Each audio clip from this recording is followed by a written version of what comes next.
Book of the week. This week I read The One Thing by Gary Keller. This is a very good book. I've read it multiple times. So if you don't know about what this book is about, this is really like about focus, about productivity. So as usual, I'm going to summarize my favorite 5 takeaways from this book. By the way, if you want to order this book after my summary and review, link is right below this video in the description.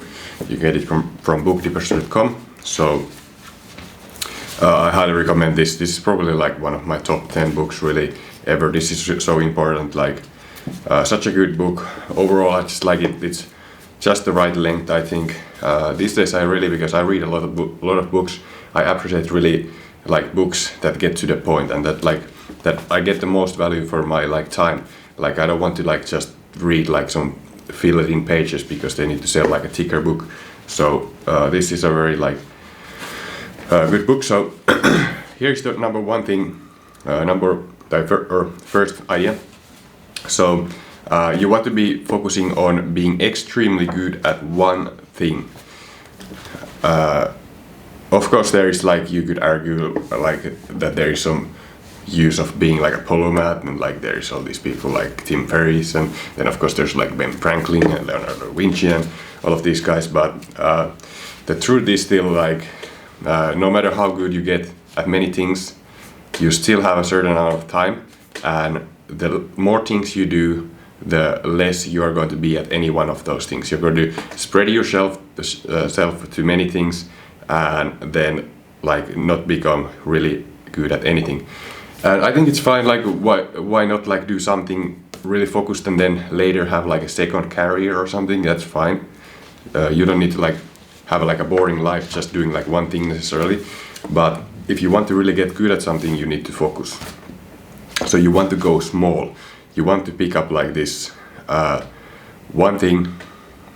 You're the overall purpose, the one thing. And then what this also means is that you're going to focus always on one most important thing. There's always just one thing that's important. Many things might be important, but there's always just one thing. So when you get to work, you have this overall goal, this one thing, your purpose or your goal. And then when you get to work, you ask yourself this question: what's the one thing I can do so that by doing it, everything else becomes easier or unnecessary? So that's a great question. That's the focusing question. What's the one thing I can do today so that by doing it, everything else becomes easier or unnecessary? What's the single most important thing I can do today? And then you do it deliberately every day, or not necessarily every day, but at least 5 times a week. And you devote at least 4 hours to that, what they teach. So you want to devote 4 hours in the morning before pretty much anything else, maybe morning routines first, but then you get to work and you do a full 4 hours of that. So what does this mean? That this is much more simple for some careers, of course. It's very easy. I don't know. I'm not saying that those careers are easier, but for example, if you are Michael Phelps, for him, he wakes up, he goes to the pool. He practices multiple hours, and he even does it 7 days a week, it says, because he wanted to get that edge over everyone else, and because he calculated that 1 hour, even 1 hour, or one day of more training would be 52 more days every year than the people who rest 1 day. So so you want to, then if you're a guitarist or something, you play guitar for 4 hours a day. If you're a writer, you do 4 hours in the morning of writing. Stephen King, for example, he writes every morning, multiple hours. That's why he gets to be Stephen King. Jerry Seinfeld, even it says, he every day devotes, I don't know if 4 hours, but he devotes some time to come up with jokes. And then he has a calendar where he crosses the cross every day, and his key is he says that it's the key to keep crossing the calendar, and so that you keep this line, never break the line. Every day you do that one thing, your one thing that you want to get good at. It's a little bit more complicated if you're an entrepreneur or something. Then every day you don't certainly have just the same thing usually to do. Maybe some people have maybe some people just do marketing every day or something as an entrepreneur, but like often you need to do different tasks, but then you need to keep asking this focusing question: what's the one thing I can do today, so that by doing everything else gets easier or unnecessary. Second thing is these dominoes. Like it's in the second chapter, it says you want to just knock the biggest domino every day. It's success. They say in this book is not really like working constantly, being busy, and like just trying to do everything perfectly. You just need to get every day that one thing, knock it down, that one important thing that builds this momentum. And like they have this picture here, it will start to add up. When you do it consistently every day, you start to like be able to knock bigger and bigger dominoes down. Like the first domino is just 2 inches tall, second is so on, and then 18 is already like the Pisa, then it's Eiffel Tower, 23, 31 is Mount Everest, 57 is to the moon. So it gives you this momentum when you keep knocking down the dominoes, and they start to make everything else easier or unnecessary.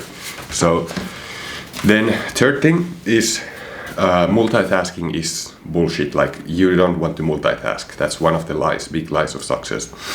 While you might be able to multitask, it still doesn't make sense, because you become much more effective. It's just bad for your brain, and also when you're task switching, you do one thing and then a second thing, you actually lose time every time when you go from task. Not only are you going to move from the task to the other, but if it's any complex of a task, then you also need to like get back to, like if you're writing, for example, and then you go do something else, and then you go back to writing, you need to start thinking like, what was I doing? And it takes a lot of time. Like it can take up to 20 to 100% like more time doing that task, because you're task switching. Now, yeah, in today's world, that's of course kind of, it's really difficult to focus, because there's all these social media and all these things. So it's really good to like get rid of your phone. Like put it like to another room or something. Don't have like those notifications just blinging all the time. Like that's going to ruin your productivity so bad. Like if you have all these notifications and everything, you need to like be focusing on the one thing at a time. And then fourth is willpower is really it's limited. So discipline is kind of like overrated. You have just so much willpower. Just like your phone has a certain amount of battery and it goes down throughout the day. So your willpower also like goes down. You can gain a little bit back by eating, by sleeping, all these things, but basically you wake up every day with a certain amount of willpower, and then it goes down during the day. So what that means is that's why you need to do the most important things first when you have willpower instead of want power. When you get to the evening, willpower turns into want power, so it becomes really hard to do anything if you have just want power.